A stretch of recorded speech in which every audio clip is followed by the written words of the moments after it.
né, para o caso multivariado, certo? E reconhecer, né, as suposições do modelo nessa formulação multivariada. Depois a gente vai entender o processo de estimação e as propriedades desses estimadores de mínimos quadrados, certo? Também vamos falar aqui sobre as somas de quadrados e as relações dessas somas com o coeficiente de determinação. Por fim, né, interpretar os procedimentos de estimação intervalar e realização de inferências via testes de hipóteses no modelo de regressão linear multivariada, tá? Aí que eu estou falando aqui dos testes T, né, especificamente aqui para esse momento. Bem, então o modelo multivariado, né, ele pode ser escrito, né, por uma equação mais descritiva, né, que seria o caso aqui dessa equação 2.1, né, onde nós temos aqui a variável resposta, certo? Essa é a variável resposta, e essa variável ela é condicionada aos valores das variáveis regressoras. Então, a resposta, dado que o x assume um certo... os regressores são fixados, né? Então, essa equação de regressão ela é uma regressão na resposta condicional. Então, a resposta condicional, certo? Ela segue aí um padrão, né, onde se tem, né, a estrutura, né, com o intercepto, né, e as inclinações associadas, né, aos respectivos regressores. Então, aqui nesse caso, a contagem do parâmetro está acontecendo aqui, ó, 1, 2, 3 e assim por diante. Nós vamos até K mais 1. K mais 1 regressores, aliás, K mais 1 parâmetros, porque temos K regressores. Observe que o intercepto não tem regressor. Então, por isso que a contagem dos parâmetros, ela aqui está sendo feita começando em 1, e a contagem dos parâmetros vai até o número de regressores mais 1. Então, são K regressores e K mais 1 parâmetro, tá? De forma que, nesse caso, aqui, né, eu tenho K mais 1 parâmetros no modelo, né, e K regressores. Importante ressaltar isso aí. A expressão do Y, ela envolve, né, um erro aleatório. Esse erro aleatório, certo? Ele é um erro, em tese, bem comportado, com média zero. E também, uma das suposições é que esse erro tem média zero e variância constante, que essa variância do erro é justamente o sigma ao quadrado, que é aquela constante que dita o padrão de homocedaticidade, certo? Escrevendo em termos de valor esperado, né, obtemos aqui a expressão, né, que a média de x de y dado x é exatamente o beta 1 mais o beta 2 x e 1, isso por observação. Importante destacar aqui que eu tenho aqui um indexador da observação, né, esse izinho aqui, tá? Daí eu tenho a média de y dado x, que vai ser um preditor linear, né? Isso aqui, em matemática, em geometria analítica, a gente pode dizer que isso aqui é um hiperplano, né?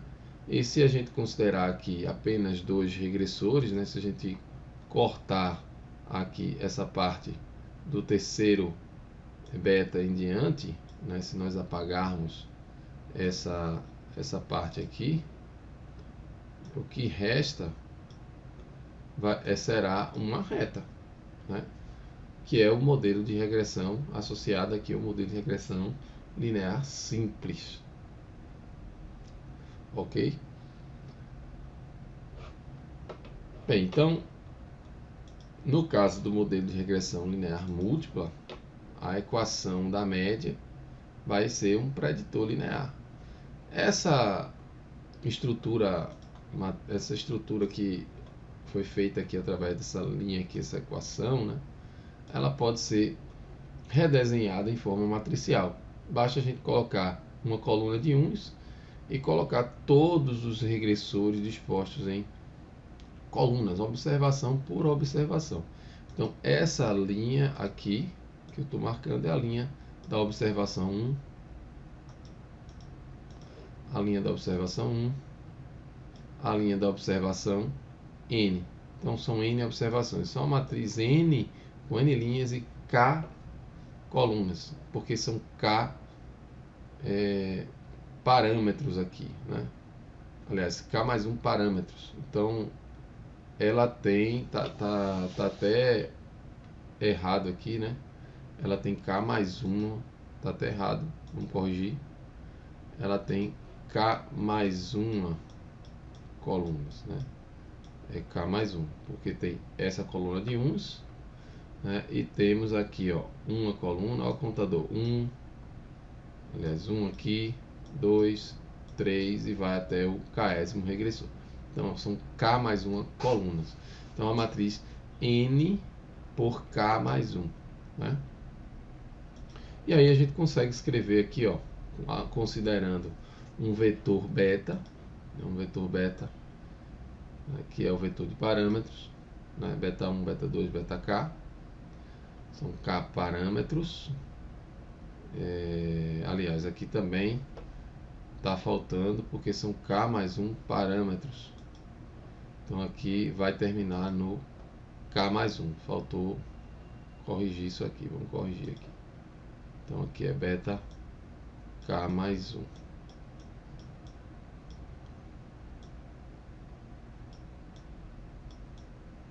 Então, beta 1, beta 2. Então tem livro que começa com beta 0 e vai até o beta K, certo? Para que fique compatível com a indexação dos regressores. Nesse caso aqui, eu utilizei o beta 1, começando do beta 1, indo até o beta K mais 1, e os regressores sendo K regressores. Então essa matriz vai ter ordem K mais 1, e aqui o beta, né, ele vai ter também K mais 1 elementos, né? Então vai do 1 até o K mais 1, certo? Eu posso multiplicar essa matriz X pelo vetor beta, né? O vetor beta ele fica aqui em pezinho, o beta 1, beta K mais 1, e o resultado aqui dessa matriz, vamos fazer isso aqui assim que vai ser melhor. Certo? Então aqui eu tenho beta 1, beta K mais 1,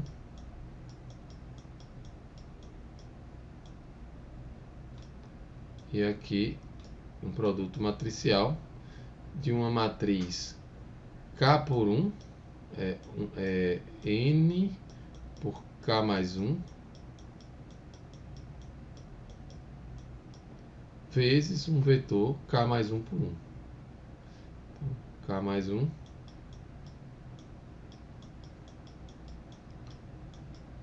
por 1. O resultado final vai ser N por 1, que isso aqui vai dar o Y, né? O Y, ele vai ser o X beta mais o U, né? O Y vai ser o X beta mais o U, certo? Isso na notação matricial é o que temos aqui, o Y é o X beta mais o U, tá? Essa é a notação matricial. E aí tudo pode ser feito pensando aí em vetores e matrizes. Então o vetor de erros está aqui, é o Y, então se o Y é o X beta mais o U, então o U é o Y menos o X beta, certo? E aqui, por exemplo, temos um modelo de regressão múltipla, né? Aqui um modelo multivariado que relaciona, né, dados, né, sobre uma empresa produtora de utensílios domésticos e que são 30, considerando 30 observações sobre custos indiretos de fabricação, número de horas máquina e o número de lotes produzidos. O objetivo é descrever, fazer inferências sobre os custos indiretos em função das horas máquina e do número de lotes produzidos. Certo? Então aqui é uma regressão múltipla, onde se tem aqui essa equação principal aqui, né? São 3 parâmetros, né? E 2 regressores. Então aqui estou destacando aqui o modelo, né? Aqui só para a gente ver, ó, o YI, que é o custo indireto de fabricação. Ele vai ser o beta 1 mais o beta 2 vezes horas máquina, mais o beta 3 vezes lotes produzidos, mais a parcela de erro, são 30 observações. Então aqui o Y está indexado pelo I, YI, certo? E o I está variando de 1 até 30, certo? Então são 30 observações. A parcela de erro também aqui aleatória, né? Parcela de erro aleatória, erros com média 0, nesse caso aqui erros gaussianos, né? Erros normais com média 0 e variância unitária. Nesse caso aqui a variância ainda especificamente unitária, mas não necessariamente tem que ser unitária, mas por simplicidade se utilizou aqui os erros com média 0 e variância unitária, mas pode-se colocar um sigma e estimar esse sigma, tá?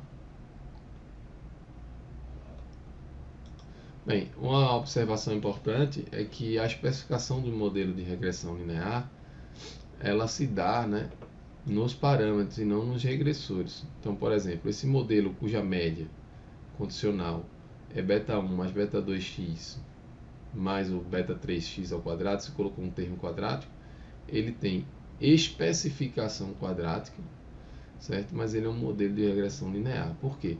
Porque nós podemos fazer simplesmente, né, esse x ao quadrado ser um regressor, né? E esse regressor ele entrar aqui como sendo um beta 1 mais beta 2 mais xi mais beta 3 vezes um xi', que vai ser o x ao quadrado, né? Então é importante que se tenha esse conhecimento de que a linearidade está nos parâmetros e não nos regressores, né, em si. Então, por exemplo, aqui um modelo de regressão não linear. Veja que aqui, ó, essa equação eu vou destacar aqui ela em vermelho.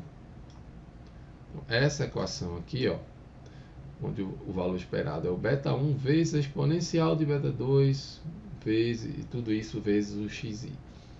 Nesse caso, eu tenho aqui uma função não linear envolvendo aqui o beta 2. Então, esse modelo não linear. Mas se a gente passa um log, né, o log transforma o produto em soma, né, e esse modelo ele passa a ser log linearizável, né? Porque se você passar aqui o log, né, na resposta, na variável resposta, você vai ter que o log do y vai ser o log de beta 1 mais o beta 2 xi, né, porque o log da exponencial é o expoente, né, mais o log de u, né? Então aqui o que teríamos era justamente um modelo onde o y, né, vai ser justamente o beta 1 estrela mais o beta 2 estrela x1, xi mais o u, ou seja, é uma forma linearizável, né? Se a gente denotar aqui que o beta 2 é um log do beta 2, o beta 2 estrela é log do beta 2, que o beta 1 estrela é log do beta 1 e que o uzinho estrela é o log de u, então esse modelo passa a ter uma formulação, né, linear pela transformação logarítmica, né? Então aqui o y, né, estrela, e vai ser igual a essa formulação linear, né? Isso se a gente assume aí que o yi é o log do y, que esse beta 1 estrela, que esse yi estrela é o log do y, que o beta 1 estrela é o log do beta 1 e que o beta 2 estrela é o log do beta 2 e que o u estrela é o log de u, tá? Então são modelos log linearizáveis. Então, só para a gente relembrar aqui, né? Modelo de regressão, multivariado, notação, certo? É importante a gente entender isso. E também a questão da linearidade nos parâmetros e não nos regressores. Suposições do modelo. Então aqui agora, olhando do ponto de vista matricial, né? Eu continuo, né, com o modelo com essa especificação linear, de forma que o y é igual ao x-beta mais u, certo? Então o y é o x-beta mais u, só que agora em vetor, né?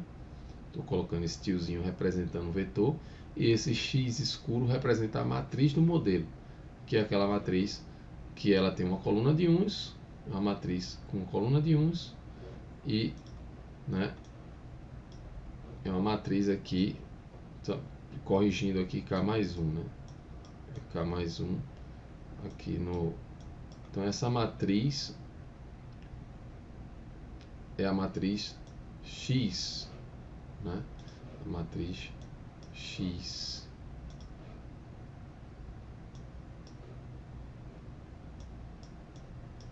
Que é a matriz do modelo. Então é importante a gente destacar isso aqui, lembrando que K mais 1 aqui, tá?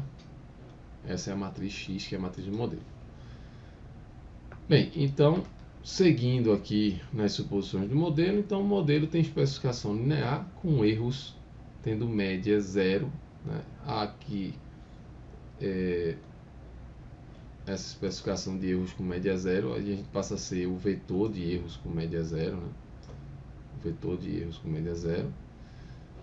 Também tem a suposição de homocedaticidade, né, que diz que a variância desses erros é constante, é igual a um sigma, né? Mas quando a gente faz isso, aparece aí uma estrutura de covariância entre esses y. E essa estrutura de covariância entre esses y vai ser dada aí pelo sigma ao quadrado, que é a variância do y, desse vetor, né? A variância de cada y vezes uma matriz de identidade. Então, no final, o que vai acontecer aqui é que a matriz de covariâncias, certo? Ela vai ter uma estrutura, né, formada, né, por uma matriz diagonal, né, onde você vai ter as variância de y1, né, e na diagonal, só que essas variâncias são todas iguais. Então eu já posso pensar em algo, né, do tipo assim: sigma ao quadrado, uma matriz aí com erros não correlacionados, né? Então fora da diagonal são todos os números zero, certo? Então a matriz diagonal com os elementos diagonais todos iguais a sigma ao quadrado, certo? Então essa é a matriz, né, de covariância do y, ou simplesmente covariância dos erros também, né? Covariância dos erros.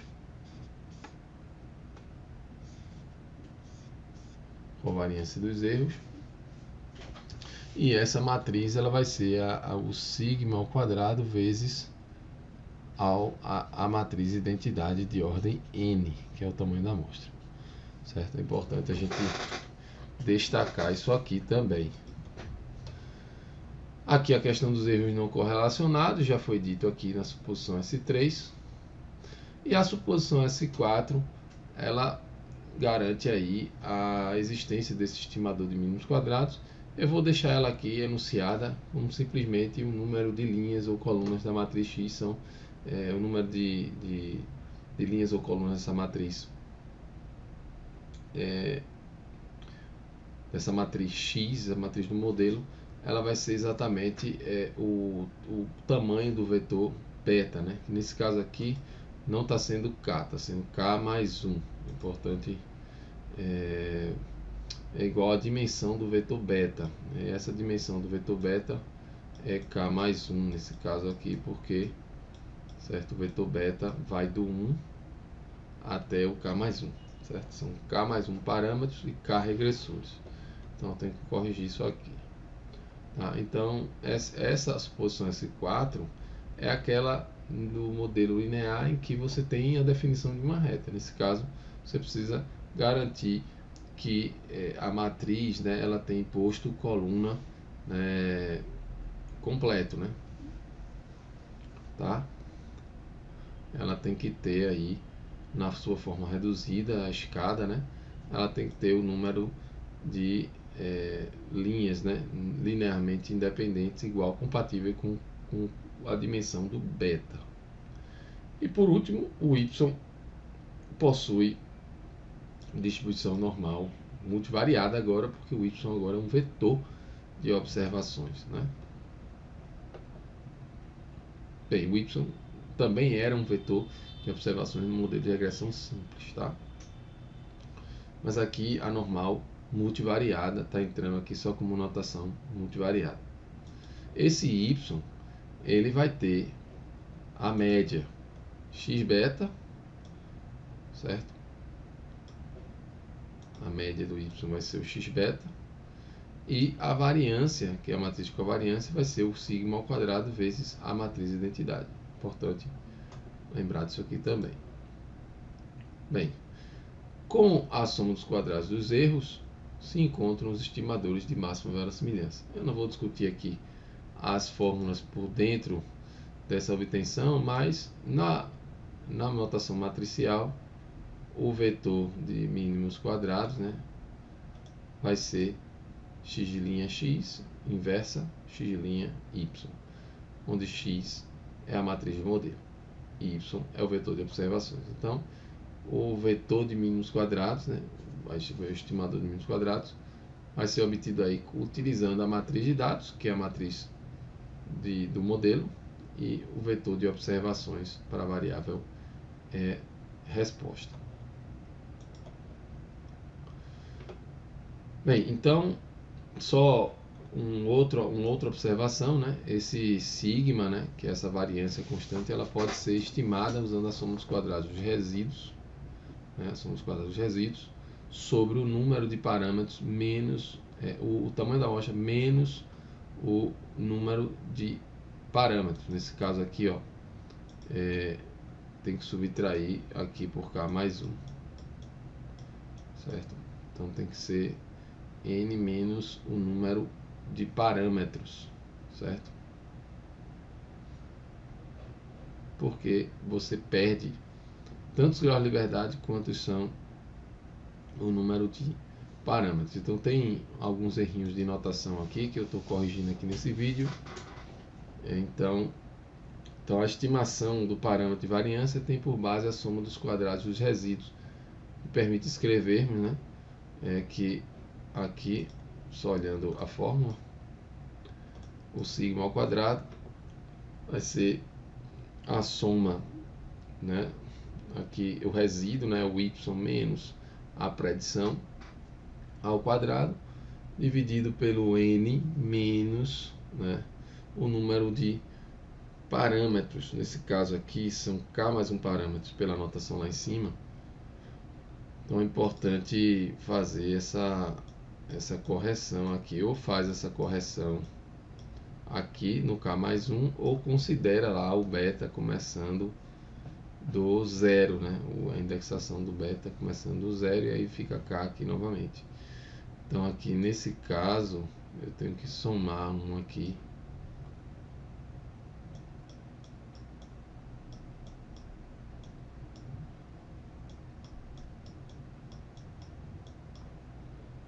E aqui também mais um.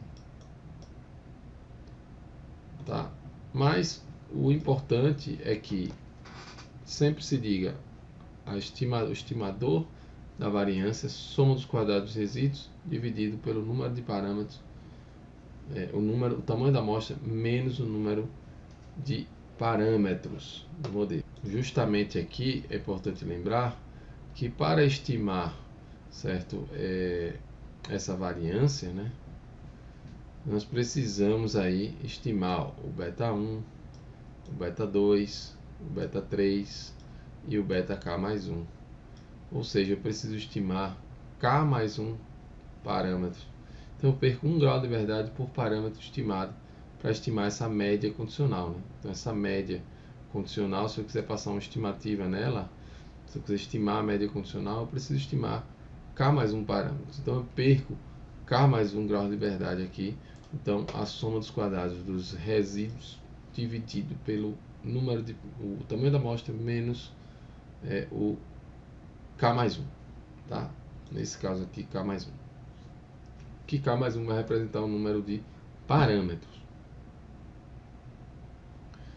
Ok, então essas suposições, estimadores de mínimos quadrados, matriz de covariância do beta, isso aqui do estimador de mínimos quadrados, isso aqui é útil para a gente fazer inferência via teste de hipótese, né? O que se pode fazer?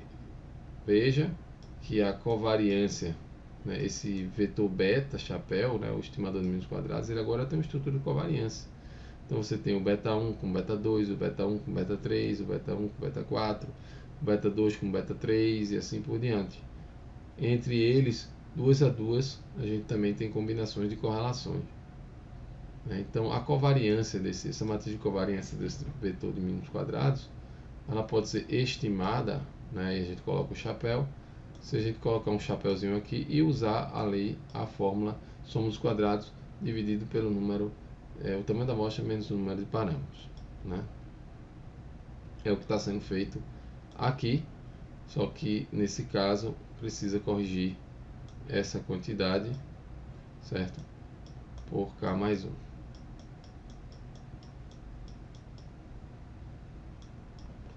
Então, nesse caso, ao substituir o estimador, obtemos essa expressão, né, para estimar o estimador da matriz de covariância do vetor de mínimos quadrados. Aqui coloco K mais 1, lembrando que K mais 1 aqui representa o número de parâmetros do modelo. Então, N, tamanho da amostra, menos o número de parâmetros do modelo. Coeficiente de determinação. O coeficiente de determinação, ele é obtido por somas de quadrados, né? Então, você tem basicamente 3 somas de quadrados aqui envolvidas. A soma de quadrados total, né? Essa soma de quadrados total a gente chama de SST. Deixa eu mostrar aqui a fórmula dela, está aqui.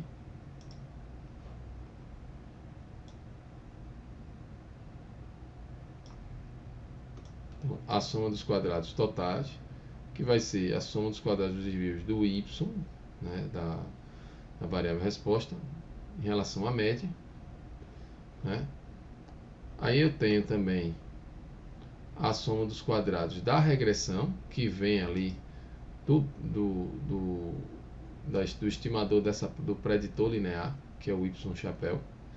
Então você vai olhar os desvios quadráticos desse y chapéu em relação à média da variável y, né? No caso da variável resposta. E tem a soma dos quadrados dos resíduos, né? Que são a parte que vai representar aí a estimativa, né? A soma dos quadrados dos resíduos, né? Parte residual do modelo. Então, a equação que tem ali, que envolve o R quadrado, né? Que é o coeficiente de determinação, é a equação da soma total ser igual à soma da regressão mais a soma residual. Então, a soma total, que é a soma dos desvios quadrados do y com a média, vai ser a parte residual, a parte da regressão, que vem lá do estimador de mínimos quadrados, mais a parte residual, a soma residual, que é a soma dos quadrados dos resíduos, né? E aí, se fizermos uma conta aqui, né? Aqui deixa eu fazer deixa eu abrir aqui esse espaço. Então, se eu fizer a expressão S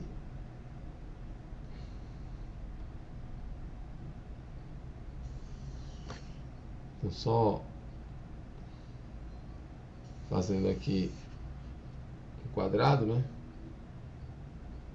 Então, SST é igual a soma dos quadrados da regressão mais a soma dos quadrados dos resíduos. Então a gente vai olhar agora, vai dividir tudo por SST.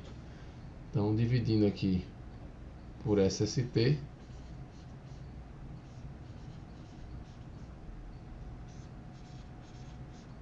o que é que nós temos? Essa parte aqui vira 1.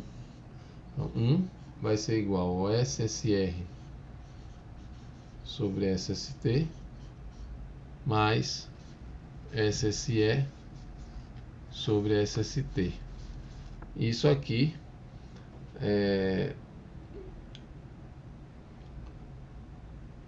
esse SSR sobre SST é justamente o coeficiente de determinação, que é a parte da soma total, né, que vem da regressão. Então, a equação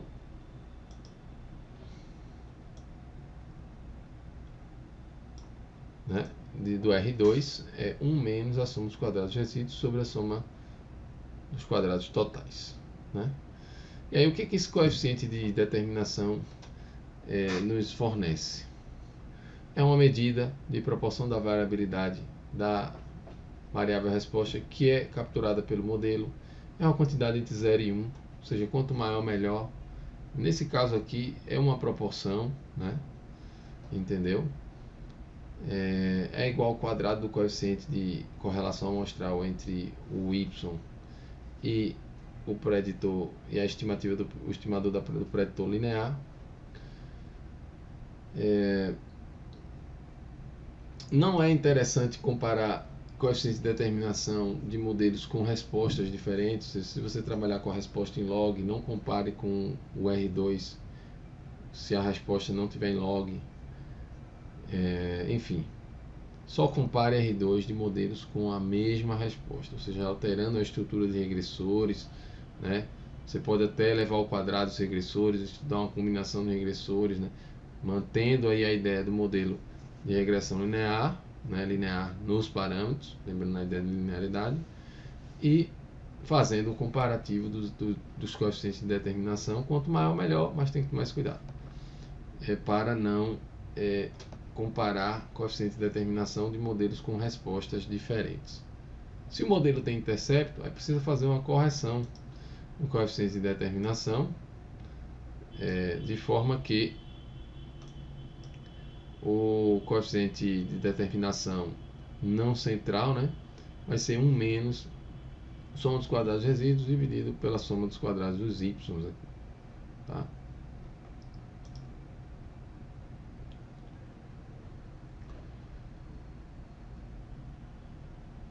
Também é uma informação relevante que o R ao quadrado, esse R2, coeficiente de determinação, ele é não decrescente com o aumento do número de parâmetros, tá? Então,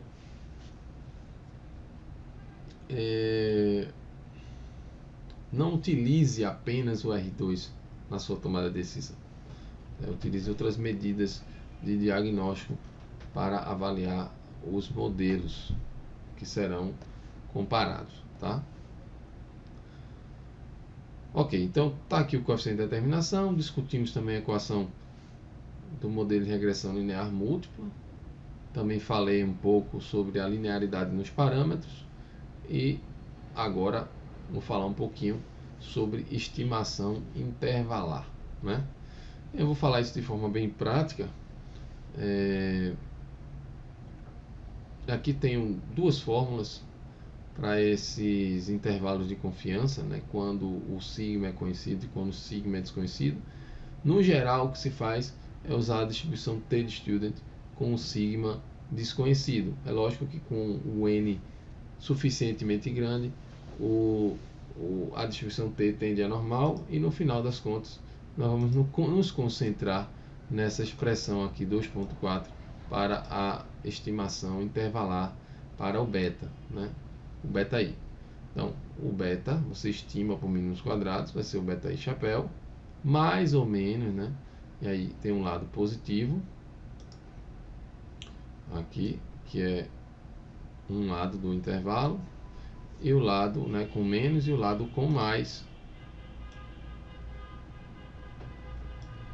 que vão fornecer aqui o lado inferior, o extremo inferior do intervalo de confiança, e o extremo superior do intervalo de confiança. Então, o beta i chapéu menos esse t crítico, que esse t crítico vem da distribuição t de student aqui, que pode ser aproximada aí pela normal, mas quando o n é pequeno, em pequenas amostras, isso não é ideal, e quando a variância é desconhecida, tem que se utilizar a distribuição t de student. Então aqui, esse t crítico você vai usar, vai tirar da distribuição t de student. Então lá na distribuição t de student, nós temos, né,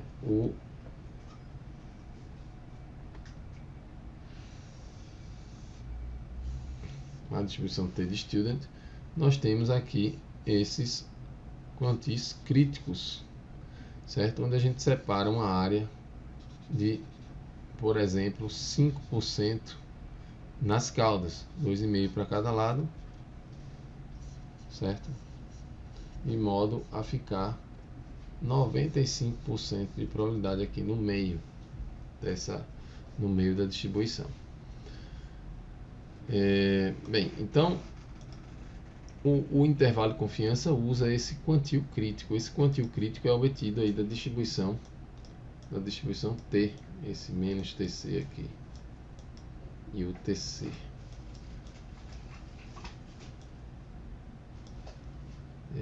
Aí tem que olhar a tabela da distribuição T de student com o número de graus de liberdade de interesse para poder calcular esses valores. Aí você escolhe o alfa, divide ele por 2, joga a metade em cada uma das caudas e vai atrás desse quantio crítico. Por exemplo, aqui eu tenho uma tabela da T de student, né? Esse φ aqui é o número de graus de liberdade, certo? Número de graus de liberdade. E aqui eu tenho o alfa, né? Nesse caso aqui, os principais níveis de significância, 5, 10, 2, 5, 1, vamos pensar aqui 1%, né? 5 e 10, tá? Essa tabela aqui, por exemplo, ela vai dar a área à direita desse valor crítico, né? Então, se a gente quer, por exemplo, o T crítico que acumula aí, que faz com que a área central seja de 95%, né? Ele tem que ter à direita dele 2,5. Então a gente tem que procurar aqui, certo? No 2,5, né? No 2,5. Vamos procurar aqui no 2,5, né? E o número de graus de liberdade, né? Porque aqui, ó, ele sinaliza quem é o alfazinho aqui. Ou seja, se você quer que esse alfa seja 2,5, você vai na coluna do 2,5 e escolhe o grau de liberdade. Então, a 9 graus de liberdade com 2,5 cruzando, o valor seria 2,26, certo? E aqui essa tabela vai até um número de graus de liberdade bem próximo de 100 aqui, mais de 100 até infinito, que aproximadamente é normal. Então é bem simples o tabelando aqui, ou até mesmo perguntando aqui no R, você pode usar a função QT, né? E aí o QT, por exemplo, ponto 975, né, que armazena aí 97,5% à esquerda, né, seria aí, teria que colocar o grau de liberdade, por exemplo, 9 graus de liberdade, 2,26. Então 2,26, olhando aqui a tabela da normal, né, a tabela normal, a tabela da T. Então o 2,5, vou olhar a coluna 2,5, cruzando ela com 9, 2,26, que é o valor do quantio, tá? Ok, então essa parte de estimativa intervalar, temos aqui esse intervalo de confiança e você vai ter que estimar essa variância do beta, chapéu, né, usando aí a soma dos quadrados dos resíduos, né, o estimador de mínimos quadrados para variância, e vai se obter aqui essa estimativa intervalar, né? Então, se eu tiver essas estimativas dessas variâncias com quantio crítico T, eu consigo aí, né, com o estimador de mínimos quadrados, consigo obter o lado esquerdo e o lado direito desse intervalo de confiança, considerando um grau de cobertura aí de alfa, 1 menos alfa nesse caso. Aí esse alfa você vai definir previamente. Aqui nesse gráfico da figura 2.1 eu tenho um comparativo, né, dos intervalos, das estimativas intervalares, considerando uma T, né, com 5 graus de liberdade, comparando com a normal. Então veja que na T de student ela tende, né, a ter uma abertura maior nessa estimativa intervalar, certo? O que faz com que a T de student ela lide mais com o desconhecimento da variância. Então o intervalo vai ser um pouco maior, isso com um número de graus de liberdade não suficientemente grande, porque uma vez que esse número de graus de liberdade for muito grande, né, essas estimativas vão coincidir, né? Então veja que o intervalo de confiança, né, a um certo grau de cobertura com a curva da T, né, que é essa linha vermelha, né, ela tem uma cauda mais grossa, né? Veja que na região de cauda ela fica acima, né? Nessa região de cauda ela fica acima da curva gaussiana. Então isso faz com que a distribuição T ela tenha cauda mais pesada que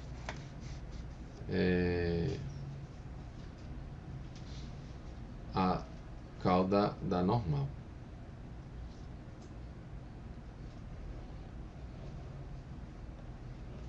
E aí a estimativa intervalar vai ser um pouco maior, né, quando os graus de liberdade são relativamente não tão grandes, certo? Importante observar isso aqui. Bem, então a parte de estimação intervalar também aqui está descrita.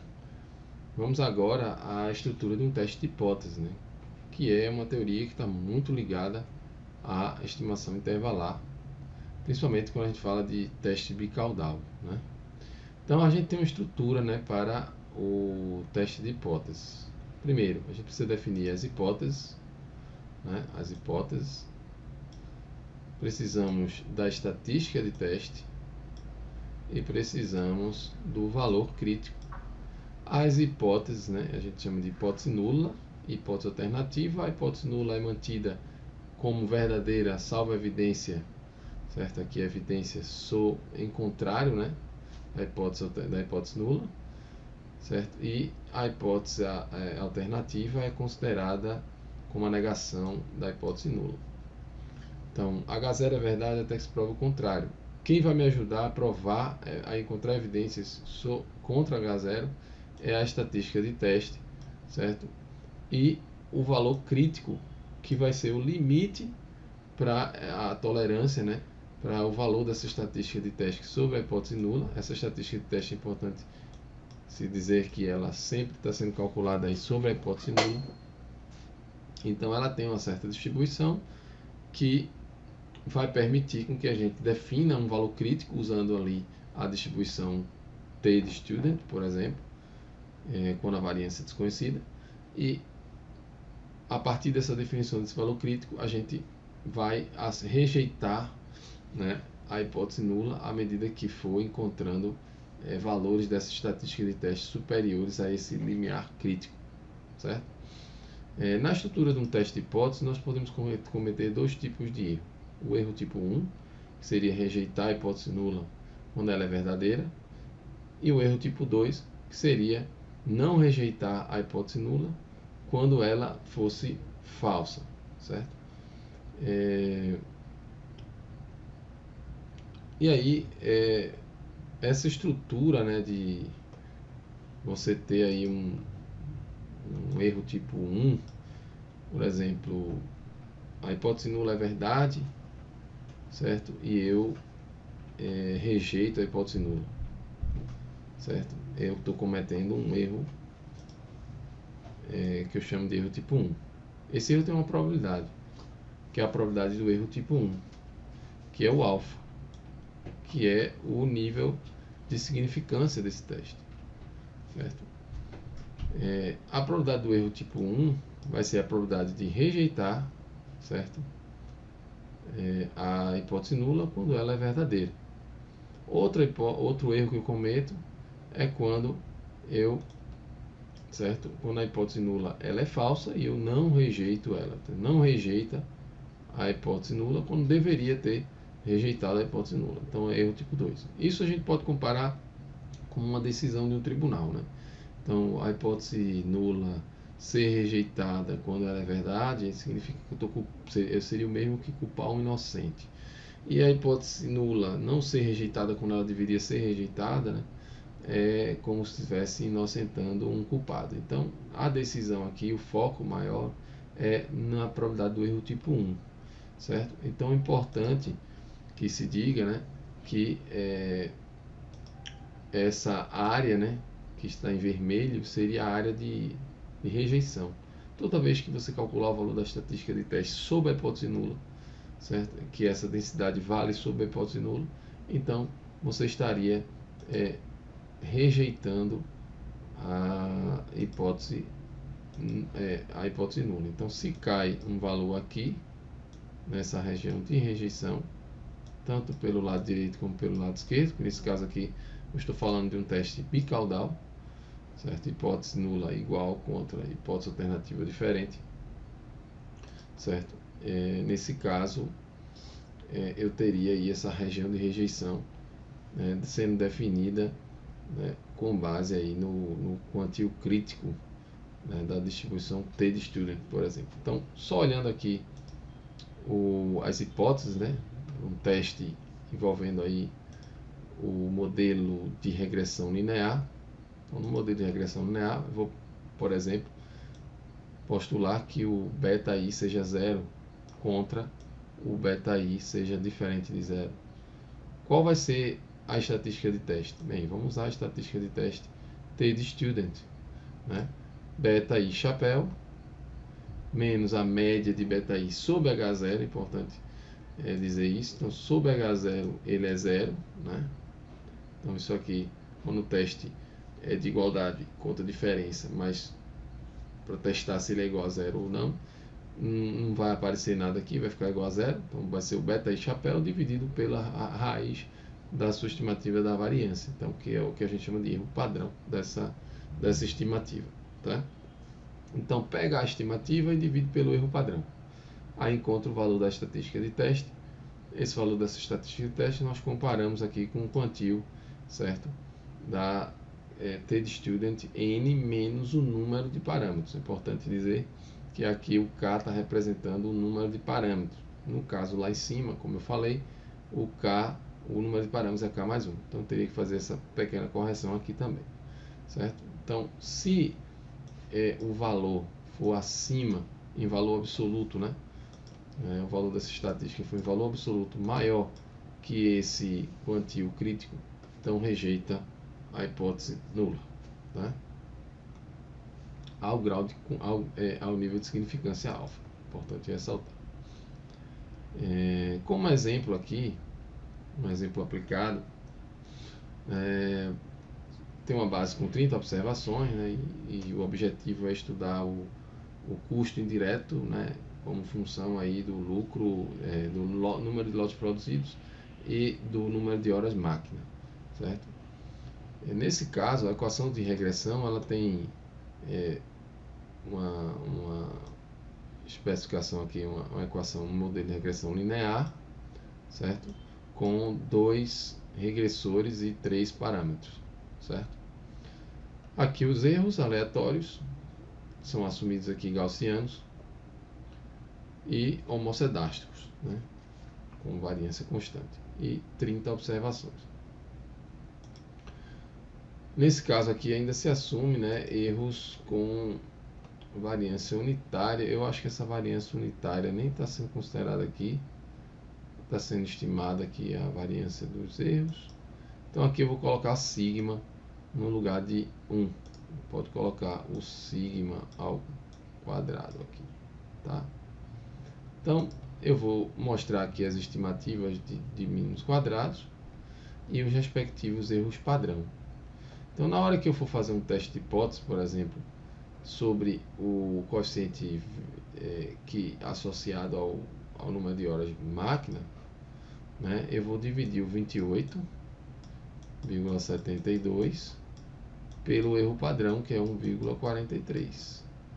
Se esse valor, em valor absoluto, for maior que o valor da T, né, que a gente vai tabelar de acordo com o nível de significância escolhido e o número de graus de liberdade, nesse caso, certo? O número de graus de liberdade vai ser 30 observações menos o número de parâmetros, que é 3. Então são 27 graus de liberdade que nós vamos estar aí considerando na T, certo? Então, olhando aqui uma estrutura de um teste, vamos testar a hipótese de que o beta 3 é 0 contra o beta T de 3 diferente de 0.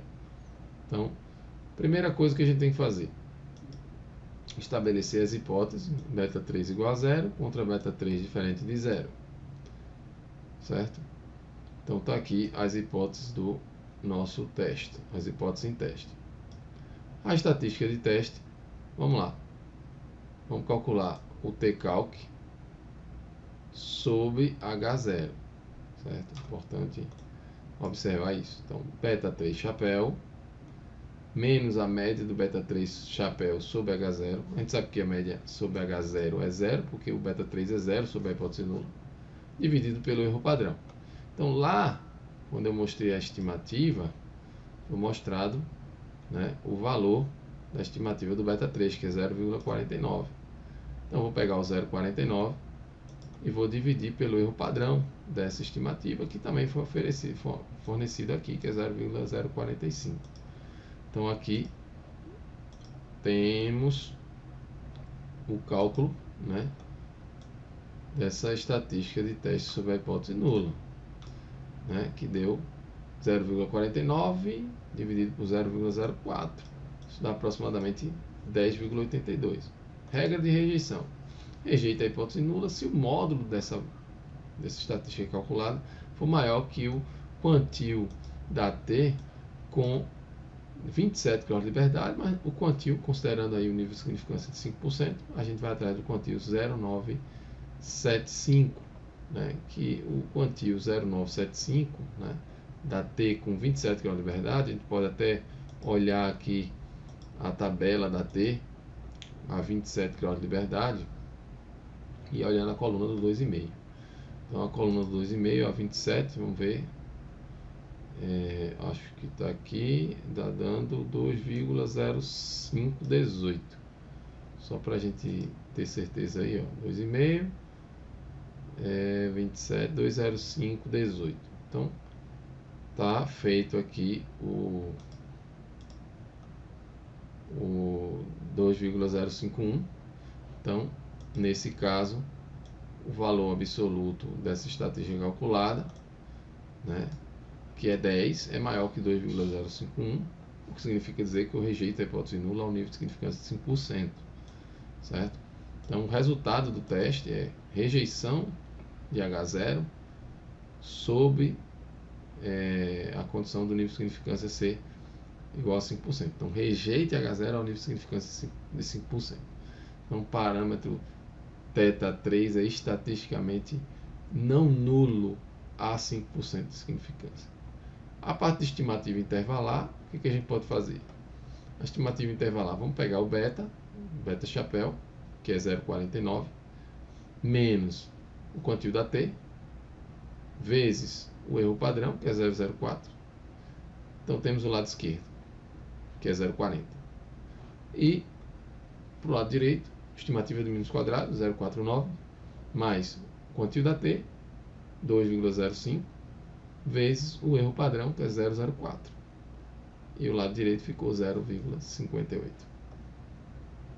Então aqui temos uma estrutura conversando sobre a parte de estimação intervalar e também sobre teste de hipótese bicaudal nesse caso aqui, tá? Um teste com estrutura bicaudal.